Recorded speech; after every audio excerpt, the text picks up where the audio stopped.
Hello.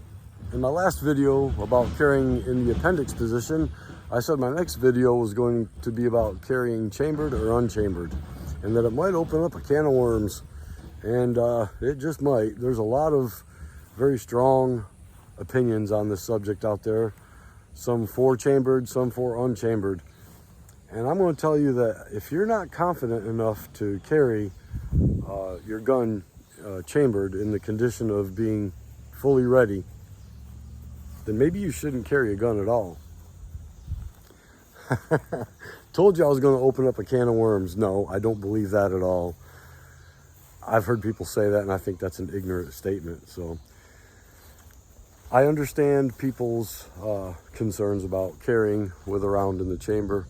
I was one of those people that was concerned, especially when I switched from carrying hip to appendix. Well, let's discuss it, and I'll tell you about how I got my confidence level up in my tools, in my rig, and in my training to be able to carry chambered, because that was my ultimate goal, and I got there, and I want to tell you how I got there and my thought process on it. So, all right, let's get into it.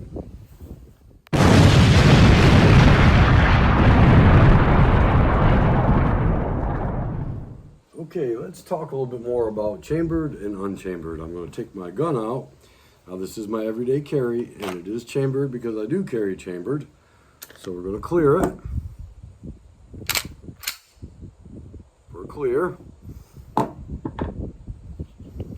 Lock it open, check the chamber. Nothing in the mag well, nothing in the chamber. In fact, I'm just going to take my holster right off here. Give me just a moment. Okay. When I first started carrying in the appendix position, I was concerned about carrying chambered, even though I had carried chambered in my hip position for a year and a half. Once I started carrying in the appendix position, even though in my head I knew as long as my gun is in the holster, and it's in the proper holster that completely covers the trigger guard, and nothing can get to that trigger, my gun's not going to just go off. Even though I knew that, it still was in my head. I would still be concerned about, this can't be safe. It can't be safe carrying chambered like this. But yet, I carried chambered for almost a year and a half carrying hip position, and it didn't bother me. So I was talking to my instructor about this. Now the guy who I take classes from, he carries in the appendix position, and he carries chambered always. And when I discussed it with him, he says, well, take my working from the holster class. I go over a lot of details, and it'll help you become more comfortable with it. But essentially, what he also said is it was up to me to make up my mind what my comfort level was with my skill level as to whether I wanted to carry chambered or unchambered. And that's true. Let's just say you are completely uncomfortable carrying chambered, and say you don't want to carry chambered because you have little ones running around that are below waist level or whatever, just for that purpose or whatever reason that you're not comfortable carrying with a round in the chamber. Practice carrying unchambered. Practice coming out of the holster and racking around and coming up on target. Practice over and over and over. Now, if you practice doing that and you carry unchambered, you're far more prepared than somebody who's not carrying at all. Now, it does take a little bit longer than to just come out of the holster and come up on target. Yeah, it does take a little bit longer. It can take sometimes up to a half second longer. And does that really make a difference in a gunfight? Could a half second really make the difference? Well, it could. 0.3 of a second could make a difference.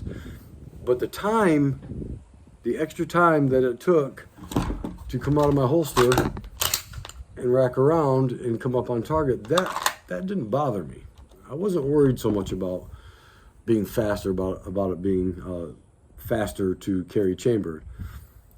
What bothered me, what I worried about, and this is something my instructor said, is that, of course, we all know when you're under stress, your life is being threatened. Your life is on the line. This isn't stress of a test, not that kind of stress. When your life is on the line and you're facing a life and death situation, an attack, you're going to have a physiological response that could be detrimental to your gunfight, such as you could miss it completely.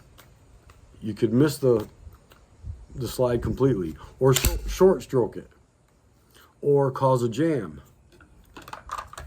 in which case your gun is worthless. If you cause a malfunction, now you have to go to clearing a malfunction sequence. Now you're just wasting even more time. So it wasn't the half second faster or how much faster I can be chambered than unchambered. It was the fact that I might cause a malfunction, and at least if I have a round in the chamber, I have at least one shot. And most likely more, as long as you have tested your ammunition in your gun, you've practiced with it, you've trained with it, and you know that it can cycle your self-defense ammo, then you're going to have more than one shot. But at least you have one shot. If you cause a malfunction because you short stroke that slide under stress, your hands are sweating, you're slippery, or you got that tunnel vision and you're shaky, then you might miss putting a round in the chamber. And that could be a very bad day. So that's what bothered me, not the time. So how I got confident, you have to have confidence in your tools. You have to know that your tools are going to work, and you have to know how your tools work. They have built-in safeties. These striker fire pistols have automatic safeties. There's no external safety on this one. As I said before, your holster is your external safety, covering that trigger guard. But once I learned what makes my gun fire, what makes it fire, how does it work? Getting to know your tools is very important. Now, I'm not going to really be able to show you well. I'm going to go over it as much as I can, show you as much as I can. Okay, we're empty. We'll check it again. Safe direction. That's the woods out there that you saw just a little while ago. Okay. Now, what makes this gun fire? And what are the safeties? What makes this gun fire in any modern striker fired gun is the trigger has to be pulled. The trigger has to be pulled to fire this weapon. There is a striker block, and it's right there. I don't know if you can see it. That button right there, that's a striker block. And this is the breech face, and this is the striker. I'm going to push on that striker. I'm pushing on as hard as I can, and you don't see the firing pin come through that breech face. The only way that's going to come through to hit that cartridge, to hit the primer, is this has to be pushed out of the way. And I'm pushing it out of the way. Now you can see the firing pin, the fire pin, the striker. Now it can come through. Without pressing that, it won't come through. I'm going to put pressure on that striker, putting pressure on the striker, keeping pressure. I'm going to push down on that safety, and then it pops through. So that is one safety. This striker is on the sear, and the sear is right above the spring, just underneath the ejector there. It's a hook piece. It's right there. That's where the striker holds on to. And then as you pull the trigger, it allows the sear to drop and let go of the striker. And at the same time that's happening on the trigger bar here, That's the trigger bar. This piece, as you pull the trigger back, slowly lifts up that striker block. It lifts it out of the way, pushes it out of the way so the striker can get through to the cartridge. So unless that trigger is pulled and this pushes that out of the way, and also underneath the sear on the trigger pull, let's say this is the sear and the striker hooks onto that sear. Well, the sear has to drop out of the way for the striker to go forward. It has to pivot out of the way.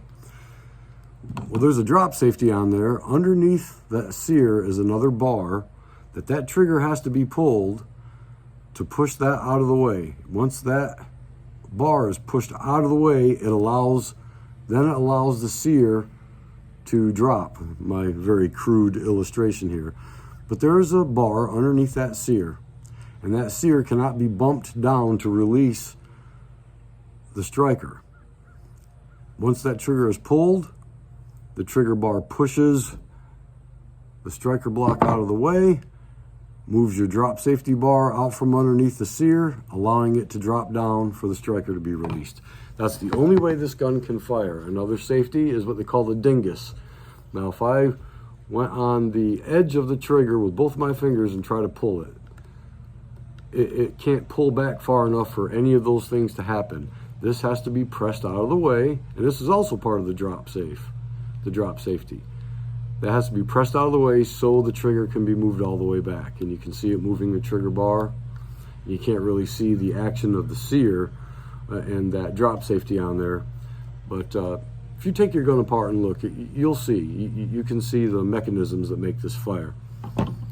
Once I had an understanding about what makes my gun fire, it just made me that much more confident in my tool, that there were safeties in there. So when I carried chambered, let me put this all back together, so that when I carried chambered,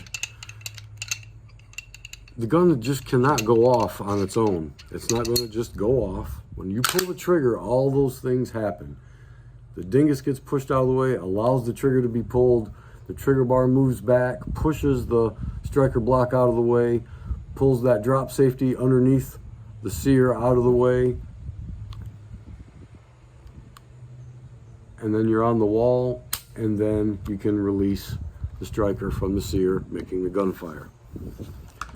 Once I really got into it and learned the operation of my gun and realized that my holster completely covers that trigger guard, nothing can get to it, that gave me a lot more confidence in carrying with a round in the chamber. If you're going to carry unchambered, I get it, that's fine.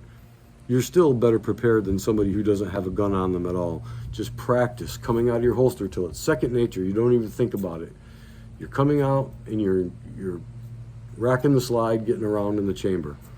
Now do that dry, of course. You don't want to, or get some snap caps. That way you're chambering a snap cap. Or just empty and just practice coming out and fully engaging that slide. Practice with it. If that's how you choose to carry, you carry that way. I prefer to carry chambered because I don't want to take the chance of causing a malfunction under stress. And it is a little faster. When my gun comes out of the holster, doesn't necessarily mean I'm going to have to shoot, but if I have to, I want to know that as soon as it clears the holster, it's ready to go. And I'm not going to cause a malfunction by short stroking that slide or missing the slide completely.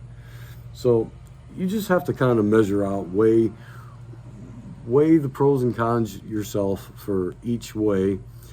I don't see any con in carrying chambered as long as you are training, especially the trigger finger part. Coming out of that holster, your finger off the trigger until your sight is on your target, and then start prepping your trigger. So that is my video on carrying chambered or unchambered. It's up to you. As long as you carry every day and as long as you train in that condition, in the condition of unchambered or chambered, as long as you train and practice And take this seriously. Carrying a weapon, carrying a gun on you is it's serious. It can be potentially dangerous, but it can be very safe as long as you're safe. And as I said, keep those 4 firearm safety rules in mind. As long as you burn that into your brain, as Colonel Jeff Cooper said, make that part of you, make that part of your psyche, make that part of your mentality every day. You don't even think about breathing. You want to burn those 4 firearm safety rules so deep into your brain that it's like breathing. It's just automatic. If you do that, you'll be safe carrying chambered. And you will be, I think, in my opinion, a bit more prepared than unchambered. But if you do choose to carry unchambered, like I said, you're still far more prepared than somebody who's not carrying at all, because some idiot told you if you can't carry chambered, don't carry at all. Okay, until the next video, please comment, like, and subscribe. I'm still learning. As I said, I'm learning every day. And I hope that I can give you some information that'll help you learn and get better. And I want to learn from you too. Let's learn how to become better, more proficient and efficient self-protectors. Let's do this together. We never stop learning. Shooting is great fun. It's a great sport. It's a great stress reliever. It's a great way to challenge yourself. Let's take it serious. It's been a kind of a lifestyle change for me, and I really enjoy it. And I have taken the role as the protector of myself and my family and my community very seriously, and I want to constantly get better at this. So until the next video, all right, we'll see you.